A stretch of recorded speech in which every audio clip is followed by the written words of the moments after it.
क्योंकि देश में अभी लगभग 14-15 करोड़ आदिवासी है। उसमें हमारे नॉर्थ ईस्ट में सिर्फ 1 करोड़ है, बाकी रेस्ट ऑफ 14 करोड़ इंडिया में है। और इसी पार्ट में ऐसा कोई पॉलिटिकल एक्सरसाइज नहीं है आदिवासी के बीच। कभी कांग्रेस 75 साल में 60 साल उन्होंने राज किया, बीजेपी ने आया, उसके बाद केजरीवाल ही कुछ में घुस गया है। मतलब जब भी देश में कुछ बदलाव का हवा आता है ना, पहले आदिवासी को पकड़ते हैं, क्योंकि आदिवासी बेचारा वो पॉलिटिकली इतना कॉन्शियस नहीं है, वो अपने के लिए सोचता नहीं है। बिजनेस या इकोनॉमिक सेक्टर में अगर ऐसा ही है, अगर आपका भी कोई अंबानी अडानी नहीं होगा तो आने वाले दिन में आदिवासी का भला होने वाला नहीं है।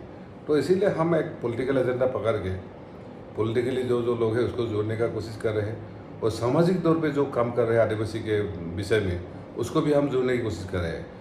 और फिर हम लोग ने क्या किया, आदिवासी के साथ हम एससी समाज को कैसे जोड़ेंगे। आज बहुत सारा पॉलिटिशियन बोलते हैं एसटी, एससी, ओबीसी, माइनॉरिटी भाई भाई, लेकिन पॉलिटिक्स में ऐसा नहीं होता है। स्लोगन में है, मैंने देखा मध्य प्रदेश में उन्होंने भरपूर एससी जो पार्टी था, मायावती जी को हो या दूसरा पार्टी को कैंडिडेट को उसने वोट दिया, लेकिन बदले में एसटी समाज को नहीं मिला। तो असलियत में फील्ड में एसटी, एससी, ओबीसी, माइनॉरिटी का जो ये मतलब फ्रेंडशिप है, ये वोट में नहीं बदला। हमारा शासन में कोई भी हमारा शासन आएगा तो कम से कम क्लास 12 तो हम फ्री एजुकेशन देंगे, और 12 के बाद जो हायर एजुकेशन में जाएंगे उसको हम डायरेक्टली गवर्नमेंट मदद करेंगे, क्योंकि उसमें वो लोग जाएगा जिसका थोड़ा ये है क्वालिटी है, वो लोग जाएगा, उसको हम मदद करेंगे। जो 5th शेड्यूल हमने बोला हमारा नॉर्थ ईस्ट का 6th शेड्यूल बना देंगे, तो उसमें अपना एरिया बनेगा, अपना असेंबली बनेगा, अपना परिषद बनेगा, वो कानून भी बना सकते हैं, डेवलपमेंट का पूरा वो देख सकते हैं अपना एरिया में। तो ऐसा करेगा, मुझे लगता है आने वाले हजारों साल के लिए आदिवासी सभ्यता, संस्कृति ये आगे बढ़ेगा। नमस्कार, मैं शंभू कुमार सिंह और आप देख रहे हैं नेशनल दस्तक। मेरे साथ खास मेहमान है नौ कुमार सरनिया उर्फ हीरा भाई। आपको अंदाजा नहीं होगा, जब इस देश में बीजेपी की लहर थी, मोदी जी की लहर थी, तो नॉर्थ ईस्ट का एक राज्य है असम, वहाँ से दूसरी बार 14 में भी और 19 में भी नौ कुमार साहब ने चुनाव जीता। ट्राइबल कम्युनिटी से आते हैं और इस देश के जो आदिवासी हैं उसके तकलीफ, उसकी ज़िंदगी कैसे बेहतर होगी, उसके लिए पढ़ाई लिखाई दवाई का कैसे इंतजाम होगा, उसको लेकर संसद से सड़क तक लगातार संघर्षरत हैं। आज हमारे साथ हैं और हम लोग कोशिश करेंगे, क्योंकि सरनिया साहब की कोशिश है, सरनिया साहब की, कि पूरे देश में जो आदिवासी समाज है वो एकजुट हो और अपने कॉन्स्टिट्यूशनल राइट्स को लेकर वो 2024 में उसकी क्या भूमिका होगी, इस पर बात करेंगे। सर बहुत बहुत शुक्रिया पहले तो हमें समय देने के लिए। आप मोदी लहर में 2014 में भी जीते और 19 में भी जीते, ये चमत्कार कैसे किया आपने? पहले मैं तरफ से भी आप सबको जोहार, धन्यवाद। एक्चुअली मेरा क्षेत्र का थोड़ा हिस्ट्रिकल बैकग्राउंड हम थोड़ा सा बताते हैं। ये मेरा क्षेत्र ये पूरा लगभग उग्रवाद का प्रभावित क्षेत्र था। हमारा उधर में एक बोडोलैंड मूवमेंट, सेपरेट स्टेट का मूवमेंट चला था। तो उसी में लगभग 50,000 से ज़्यादा लोग मारा गया। 10 से 12 लाख लोग बारी बारी में बेघर हुआ। नॉर्थ ईस्ट में? नॉर्थ ईस्ट नहीं, हमारा क्षेत्र में अपना जो कोकराझार क्षेत्र के अंदर 6 शेड्यूल दिया था। कार्बी आंगलांग नहीं, कार्बी आंगलांग नहीं, बोडोलैंड दिया जाता है। बोडोलैंड, ओके। हाँ, तो उसके बाद ईच एंड एवरी कम्युनिटी पर अटैक हुआ। तो लोगों ने ये जो हमारा सिस्टम है स्टेट का मशीनरी का, मतलब हमारा पूरा नेशनल, वो लगभग नाकाम था। इतना मारामारी हुआ, इतना हुआ, लेकिन फिर भी कोई किसी ने जेल नहीं हुआ, फांसी नहीं हुआ, सिस्टम को इतना तरह अच्छे से यूज़ किया। तो इसीलिए लोग सोच रहा था इससे हम कैसे उभर पाएंगे। तो बहुत सारे लोगों के सोच में था कि हम अगर पॉलिटिकली थोड़ा एफर्ट करेंगे तो हो सकता है, लेकिन वहाँ कोई लड़ने के लिए तैयार नहीं है, क्योंकि डर के मारे लड़ नहीं सकते हैं। तो हमको 2014 में इलेक्शन से पहले उधर का जितना सामाजिक संगठन है, लगभग 28 ऑर्गेनाइजेशन है, जिसमें हमारा ओबीसी का आता है, एससी का आता है, आदिवासी का भी आता है, और स्पेशली मुस्लिम माइनॉरिटी का आता है। वो लोग ने हमको अप्रोच किया कि दादा आपको इलेक्शन लड़ना है। तो मैंने भी सोचा नहीं था एमपी बन के हम कुछ क्या करेंगे क्या नहीं, लेकिन लोगों का साथ देने का है हमको, क्योंकि मैं एक सोशल एक्टिविस्ट था असम में। तो 14 में हम लड़ा, तो सबको सोचता था इसी मोदी लहर में कैसे जीत सकते हैं।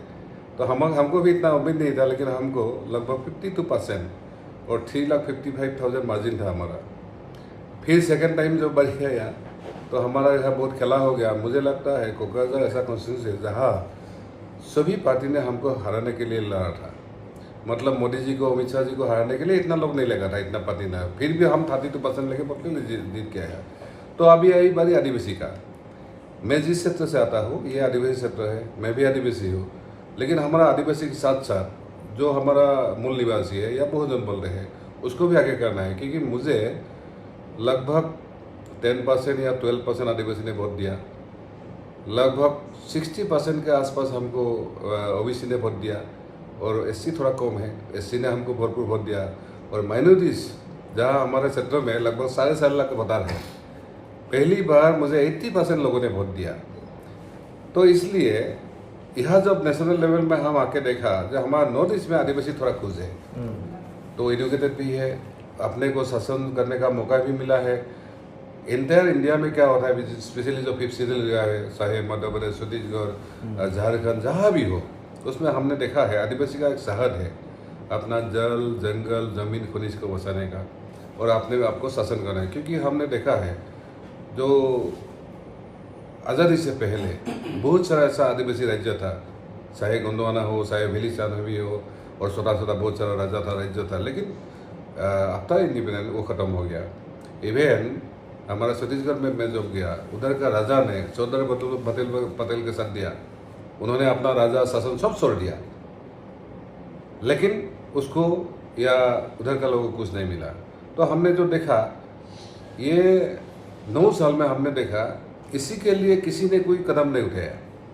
तो लोगों का ऐसा था जब नेशनल लेवल में जैसा ओबीसी हो, माइनॉरिटी हो, इसमें बहुत सारा लीडर है नेशनल लेवल में, लेकिन आदिवासी में नहीं है। नॉर्थ ईस्ट में अपना अपना क्षेत्र में अपना अपना कब्जा है, लेकिन इंटायर इंडिया में कुछ कुछ क्षेत्र में छोटा छोटा पार्टी बना के 2 MLA लाया है, उसके बाद खत्म हो गया है। तो हमारा लोगों ने जो आदिवासी लोग मिला है हम लोग, उनका हमारा एडवाइस है और हमको भी बुलाया है कि दादा आप थोड़ा सामने आना है। मैं भी कोशिश किया किसी को सामने करके हम करेंगे, लेकिन कोई आगे, तो हम आगे बढ़ गए हैं। हमारा एजेंडा क्या है, ये जो आदिवासी क्षेत्र है, स्पेशली जो 5th शेड्यूल एरिया है, अगर नॉर्थ ईस्ट जैसा हम 6th शेड्यूल बना देंगे तो भी उनका उम्मीद थोड़ा हद तक ये हो सकता है, सक्सेस हो सकते हैं। और जो आपने एजुकेशन में, चाहे हेल्थ सेक्टर में, हमने छत्तीसगढ़ में जब गया कोरोना के टाइम में बहुत हालत बेहाल था, क्योंकि उधर का लोग ज़्यादातर जड़ी बूटी में वो मैंने ट्रीटमेंट करते हैं, और कोरोना का टाइम में जड़ी बूटी ज़्यादा काम नहीं आया, तो हाल बेहाल था। इंडस्ट्री बहुत है लेकिन कोई आदिवासी इंडस्ट्रीज नहीं है, बिजनेसमैन बहुत है, कोई आदिवासी बिजनेसमैन नहीं है, ठेकेदार बहुत है, कोई आदिवासी ठेकेदार नहीं है।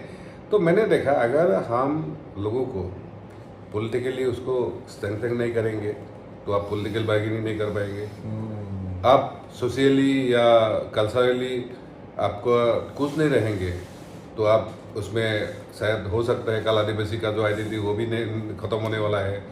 तीसरा बात है नेशनल दस्तक की आपसे गुजारिश है कि अगर इसको बचाना चाहते हैं तो नेशनल दस्तक को सब्सक्राइब करने के लिए रेड कलर के सब्सक्राइब बटन को दबाएं, फिर बेल आइकन की घंटी दबाएं। नेशनल दस्तक को बचाने के लिए बहुत जरूरी है कि हर खबर को शेयर करें, लाइक करें, कमेंट जरूर करें।